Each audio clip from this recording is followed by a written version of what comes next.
have any hope of finding alien life, we have to know what to look for.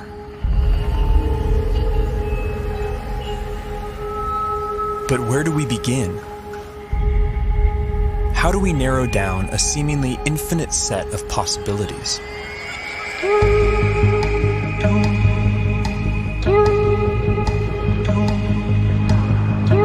There's one thing we know for sure. Nature will have to play by her own rules. No matter how strange alien life might be, it's going to be limited by the same physical and chemical laws that we are.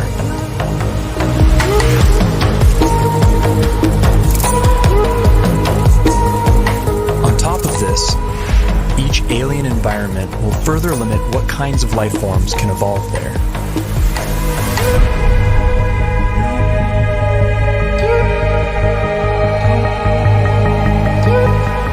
Despite these natural boundaries, the possibilities are staggering to imagine.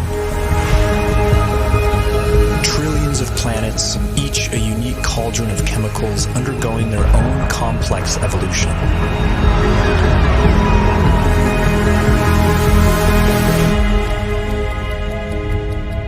To guide our thinking, this museum of alien life will be divided into two exhibits. Life as we know it, home to beings with biochemistries like ours, and life as we don't know it, home to beings that challenge our concept of life itself.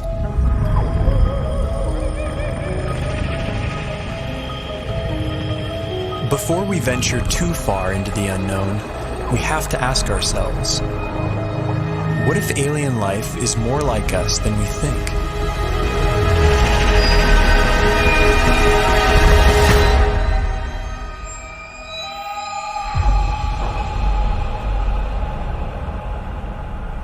If there's one feature that unites us with the other specimens in this museum, it's carbon. Carbon is ubiquitous. It's one of the most common elements in the universe, and it's very good at forming large, stable molecules. Carbon has the rare ability to form four-way bonds with other elements and to bind to itself in long, stable chains, enabling the formation of huge, complex molecules.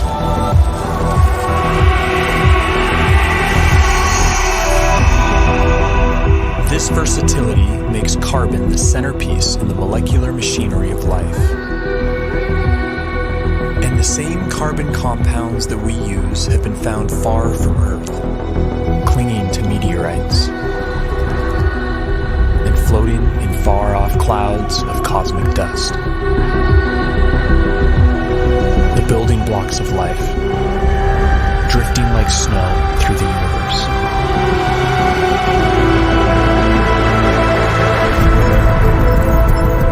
And if alien life has selected other carbon compounds for their biochemistry, they will have plenty to choose from.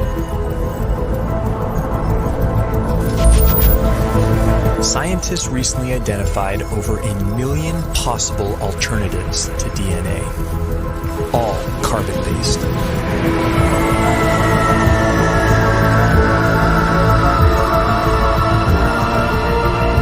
If we ever discover other carbon-based life forms, we would be fundamentally related.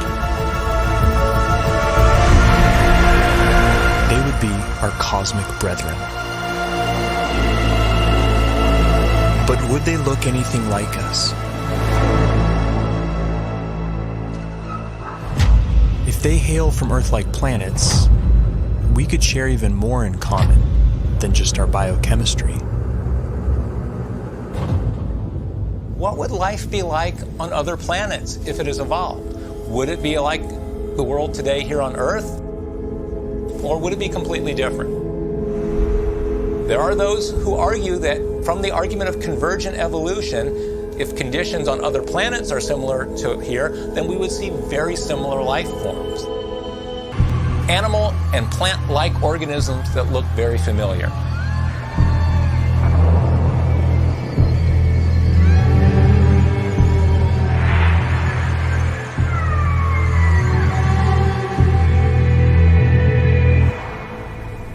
On Earth, certain features like eyesight, echolocation, and flight have evolved multiple times independently in different species.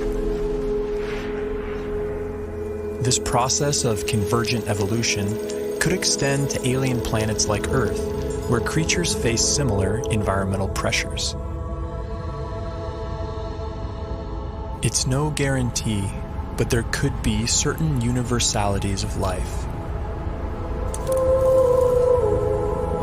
The greatest hits of evolution on repeat across the universe.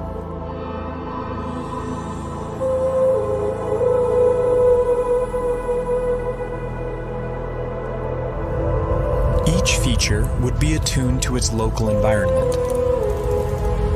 Dimly lit planets would produce huge eyes to suck in extra light, like nocturnal mammals. Some people have gone so far as to say that human-type organisms, humanoids, will occur on other planets.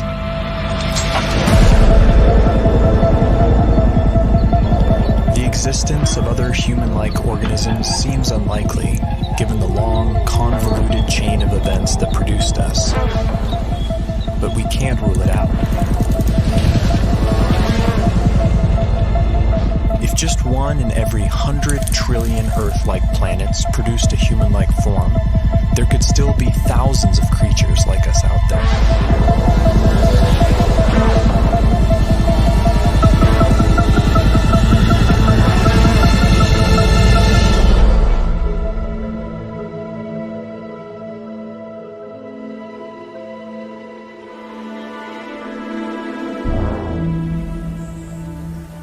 Convergent evolution is also rampant in plant life, and C4 photosynthesis has arisen independently over 40 times.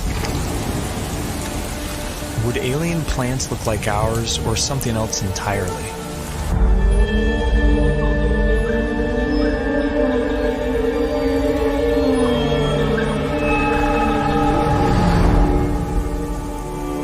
On Earth, plants appear green because they absorb the other wavelengths in the sun's light spectrum. But stars come in many colors. And alien plants would evolve different pigments to adapt to their sun's unique spectrum.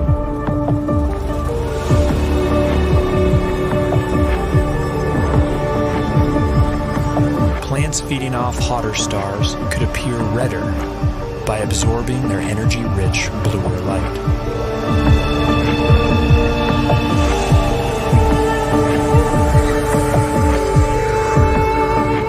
Around dim red dwarf stars, vegetation could appear black, adapted to absorb all visible wavelengths of light.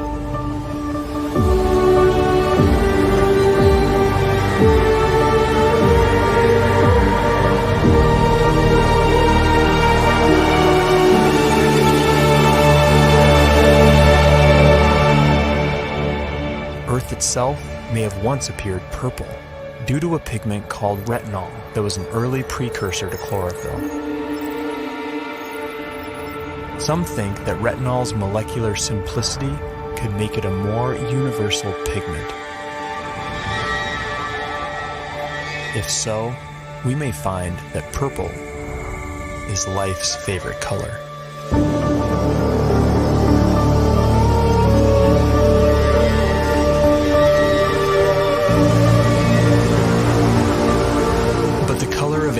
Vegetation is more than just a curiosity.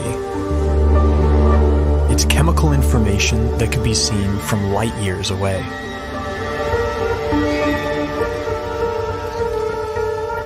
Earth plants leave a signature bump in the light reflected off our planet. Finding a similar signal from another world could point the way to alien vegetation.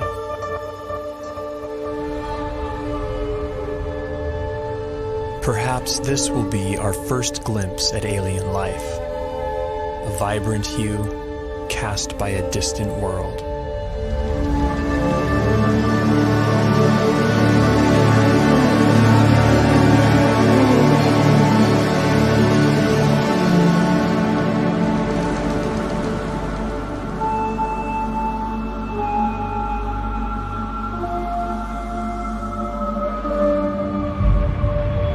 What happens when you change the day length of a planet? What happens when you change the tilt of a planet? What happens when you change the shape of the orbit? What happens when you change the gravity of a planet? Planets with long elliptical orbits would see drastic seasons. There could be worlds that appear dead for thousands of years, then suddenly spring to life.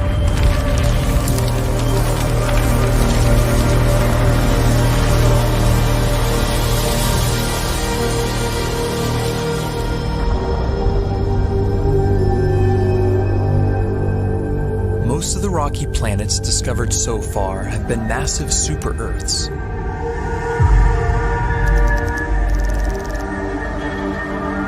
How would life evolve on these worlds? In the seas, gravity may not matter much at all.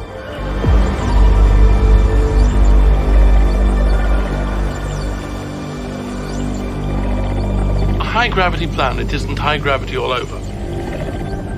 If you're in the sea, and that's where all life starts, there's very nearly no gravity because you're much the same density as the stuff around you.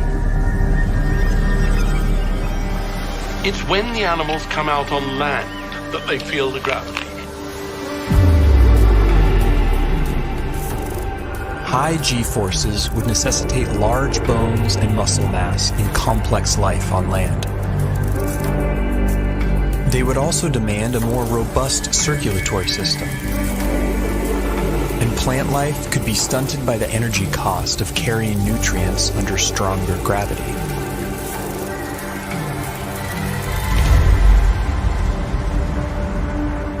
Low-gravity planets would more easily lose their atmospheres to space and lack a magnetic field to protect from cosmic rays.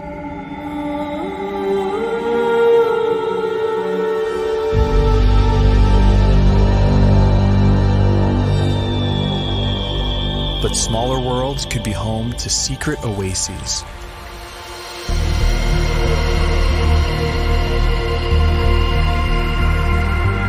Huge cave systems that provide hideouts for life.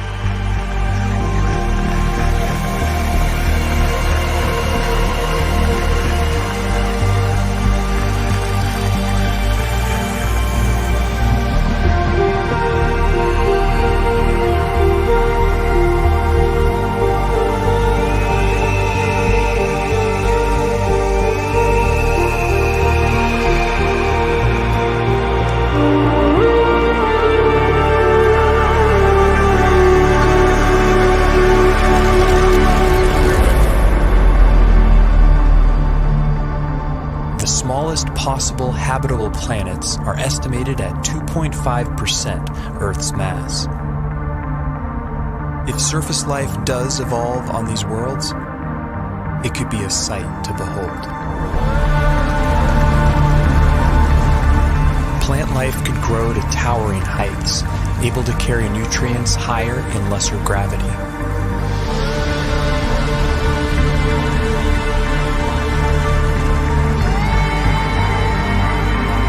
Without the need for bulky skeletons and muscle mass, animals could have body types that boggle the mind.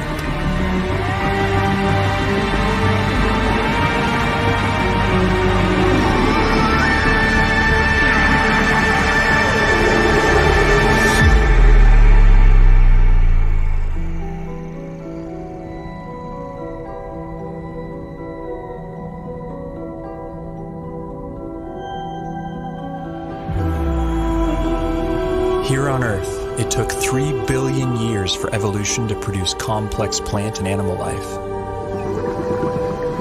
Simpler organisms are hardier, more adaptable, and more widespread. The largest collection in the Museum of Alien Life would likely be the Hall of Microbes.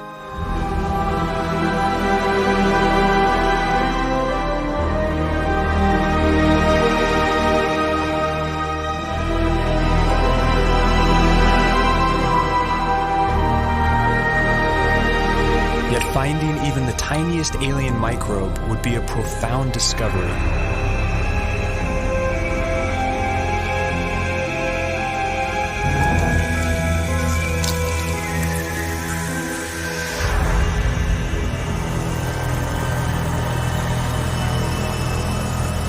bite-sized life could leave a big footprint.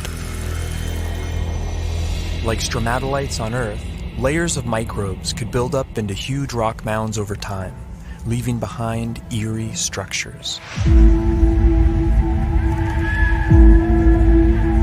And in big enough numbers, some alien bacteria could leave a distinct biosignature by exhaling gases that wouldn't coexist naturally, like oxygen and methane.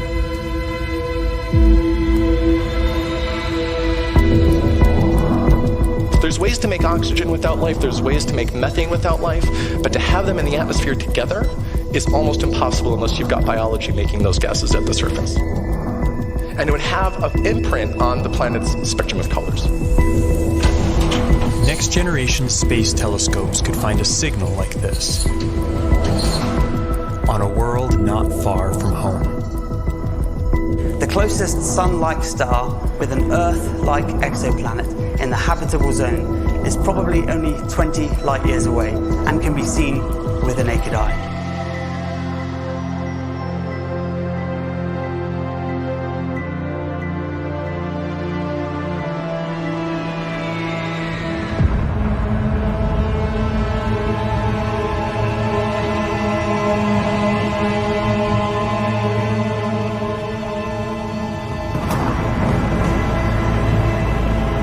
Most brown dwarfs are too hot to support life as we know it, but some are just cold enough.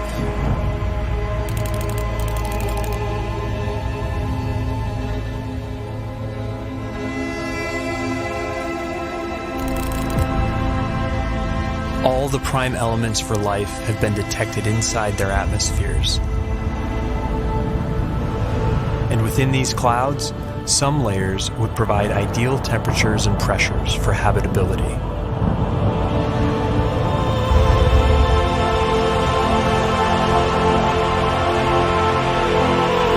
There could be photosynthetic plankton in these skies, kept aloft by churning upwinds.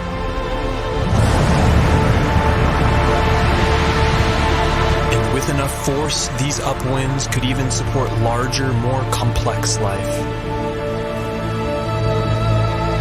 Predators.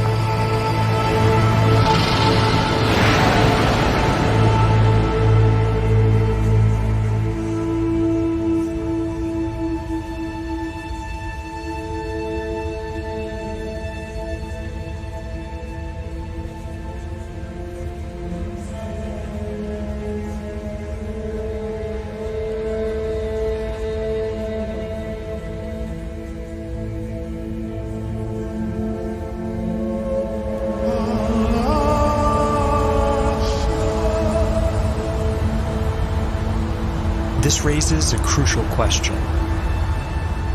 What if we've been looking in all the wrong places?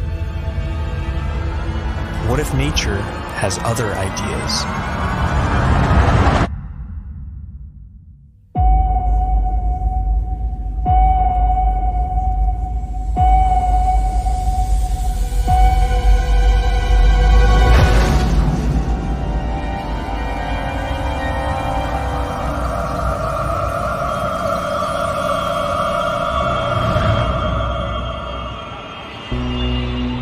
Most of the universe is too cold or too hot for liquid water and the biochemistry that supports life as we know it. But in case our biases are misleading, we have to cast a wide net to search for life outside the habitable zone, in places that seem wildly hostile to us. Exotic environments will demand exotic biochemistries, and while no element can match carbon's versatility, one contender is a frontrunner.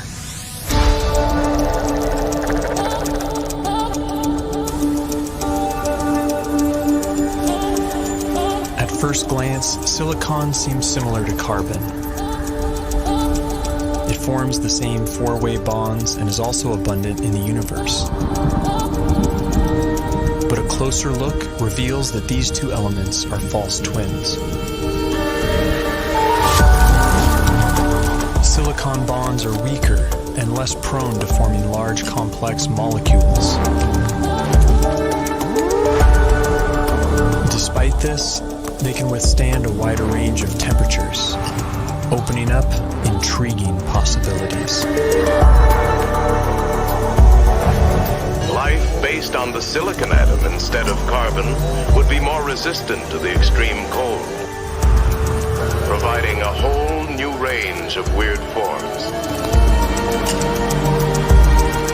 But silicon has a problem. In the presence of oxygen, it binds into solid rock.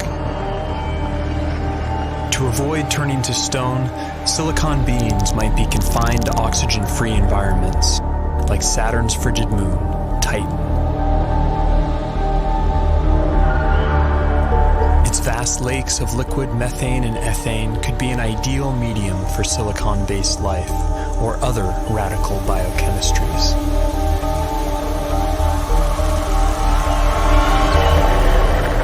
Without ample sunlight, beings on worlds like Titan would likely be chemosynthetic, deriving their energy by breaking down rocks.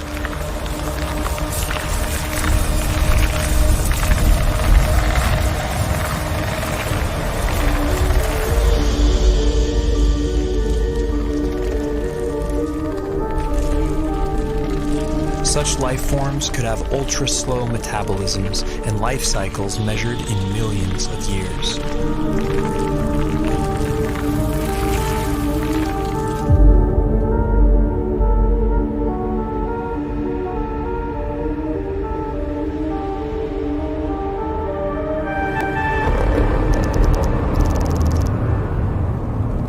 High temperatures, typically rigid silicon-oxygen bonds become more flexible and reactive, triggering more dynamic chemistry.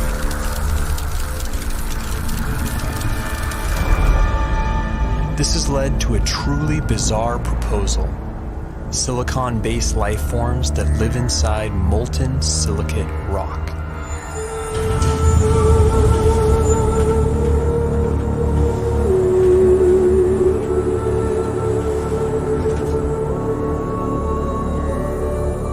In theory, these forms could even exist deep beneath the Earth inside magma chambers as part of a shadow biosphere.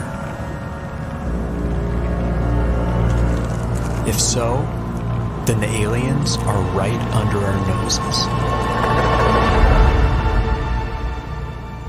Other shadow biospheres have been proposed, forms of life living alongside us that we don't even know are here, including tiny RNA-based life small enough to go undetected by existing instruments.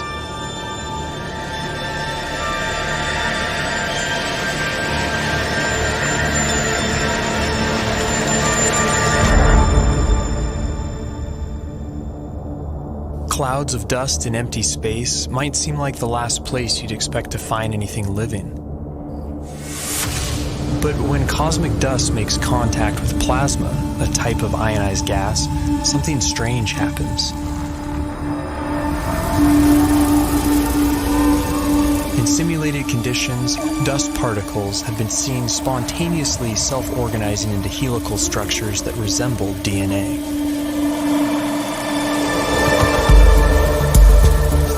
These plasma crystals even begin to exhibit lifelike behavior, replicating, evolving into more stable forms, and passing on information.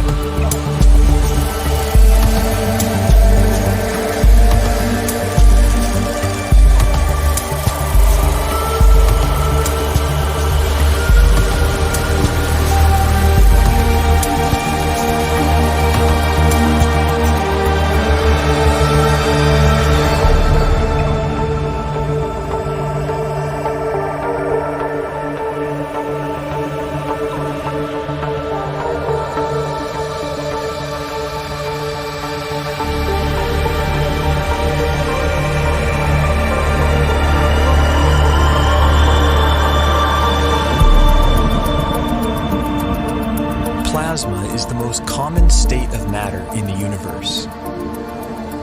If complex evolving plasma crystals really exist, and if they can be considered life, they could be its most common form.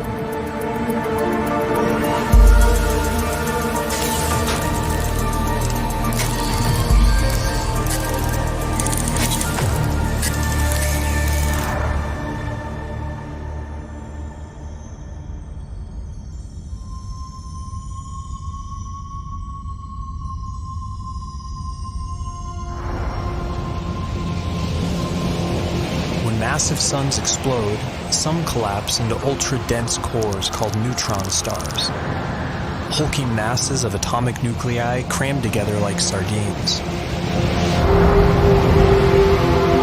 Conditions on the surface are mind-boggling. Gravity is 100 billion times stronger than Earth's. But beneath their iron nuclei crust lies something strange. A hot, dense sea of neutrons and subatomic particles.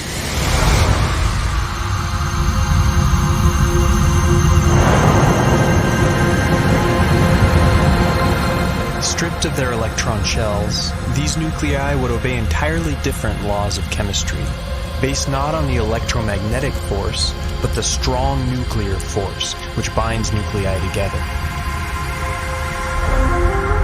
In theory, these particles could link up to form larger macronuclei, which could then combine into even bigger supernuclei.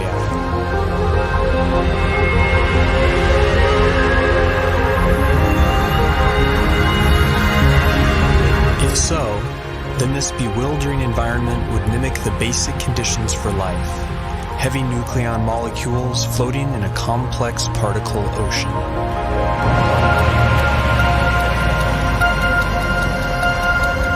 Some scientists have proposed the unimaginable: exotic life forms drifting through the strange particle sea, living, evolving, and dying on incomprehensibly fast timescales.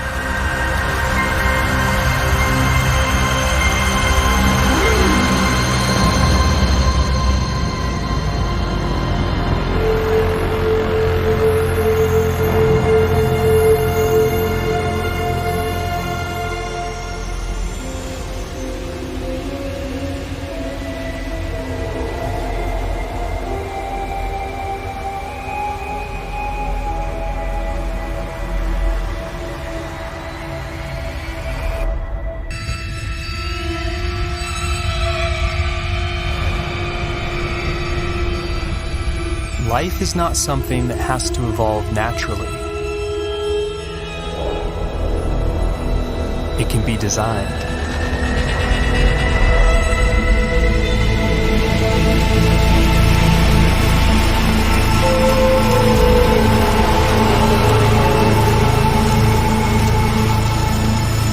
And once intelligence is introduced into the evolutionary process, a Pandora's box is opened.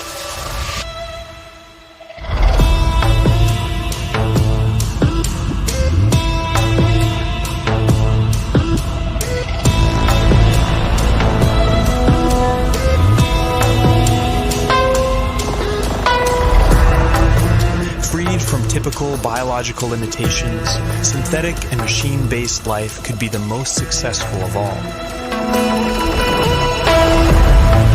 It could thrive almost anywhere, including the vacuum of space, opening up vast frontiers unavailable to biological organisms.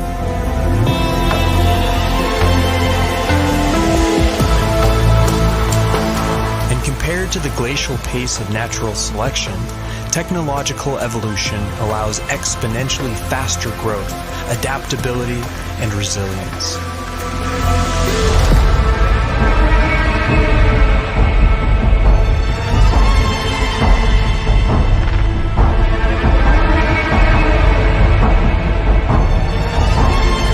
By some estimates, autonomous self-replicating machines could colonize an entire galaxy in as little as 1 million years.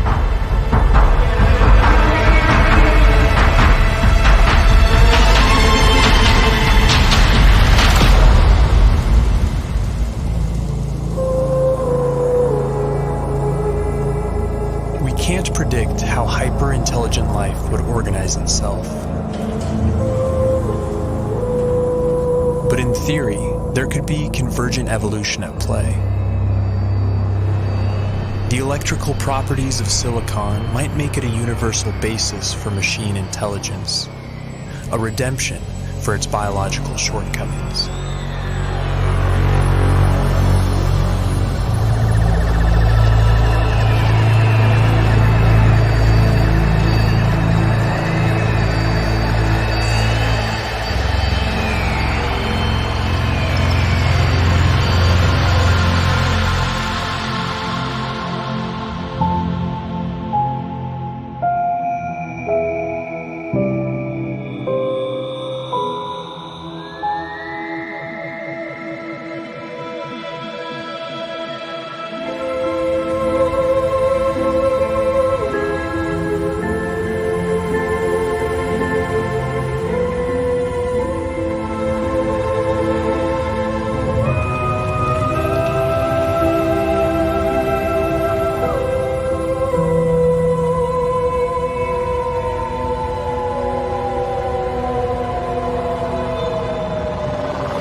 universe ages, perhaps machine intelligence will come to dominate, and naturally occurring biological life will be viewed as a quaint starting point.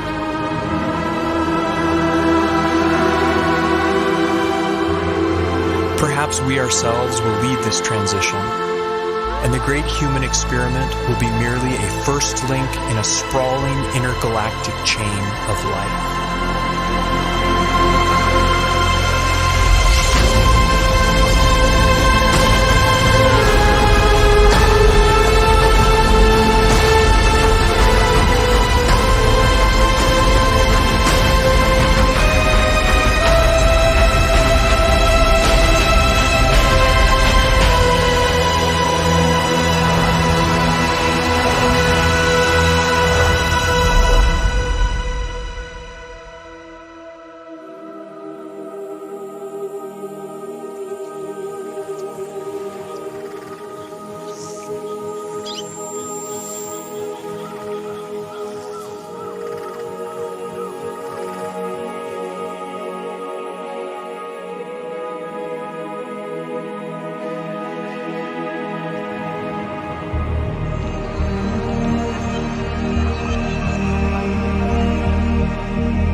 Has said that one does not meet oneself until one catches the reflection from an eye other than human. One day that eye may be that of an intelligent alien. And the sooner we eschew our narrow view of evolution, the sooner we can truly explore our ultimate origins and destinations.